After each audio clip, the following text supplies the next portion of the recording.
Orang ramai perlu memberi ruang kepada Kementerian Kesihatan KKM untuk melengkapkan kajian klinikal berhubung keberkesanan dan kesan penggunaan ivermectin untuk merawat pesakit COVID-19. Pakar Perubatan Keluarga Dr. Swazali Abdullah berkata, ketika ini ivermectin di Malaysia hanya digunakan bagi ujian klinikal secara kelulusan one-off label dengan pemantauan rapi oleh penyelidik dan pakar yang terlibat. Sebarang keputusan akan dibuat berdasarkan evidence-based medicine dan KKM dijangka mengeluarkan keputusan berhubung ujian klinikal ivermectin pada September ini. Dalam negara kita, ivermectin diluluskan hanya untuk kegunaan ke atas haiwan. Diberi kepada haiwan yang mempunyai penyakit cacing, kutu.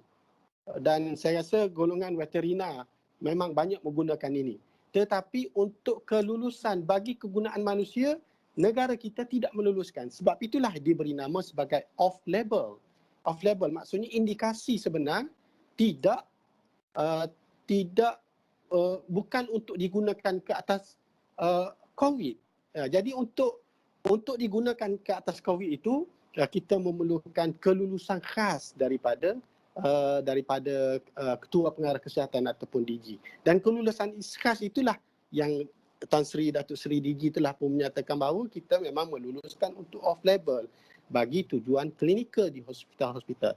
Dalam erti kata lain, farmasi di luar, doktor-doktor yang berada di luar daripada circle kajian klinikal tersebut tidak boleh menggunakan selagi tidak ada satu bukti yang kukuh. Ivermectin adalah sejenis ubat antiparasit diluluskan pentadbiran makanan dan ubat-ubatan FDA yang digunakan secara meluas bagi rawatan beberapa penyakit tropika terabai. Ia termasuk onchocerciasis, strongyloidiasis dan helminthiasis.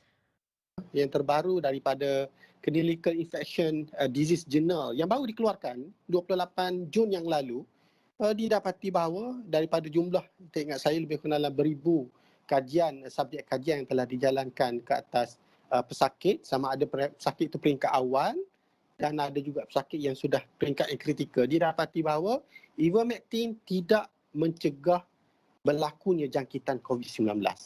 Ini jelas menunjukkan bahawa daripada 10 yang telah merangkumkan 10 kajian dipanggil randomized control trial, telah mendapati bahawa ivermectin tidak pun prevent infection of the COVID-19.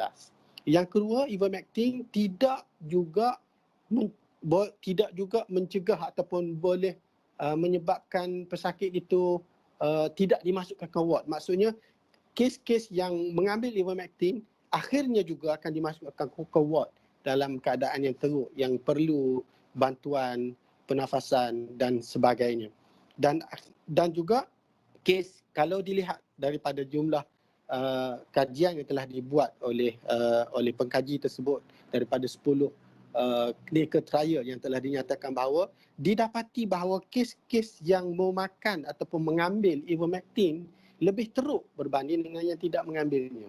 Sejak Mei lalu, KKM dan Institut Penyelidikan Klinikal ICR memulakan ujian klinikal bagi mengkaji kesan penggunaan serta keberkesanan ivermectin untuk pesakit COVID-19 yang berisiko tinggi di 12 hospital di bawah kementerian itu.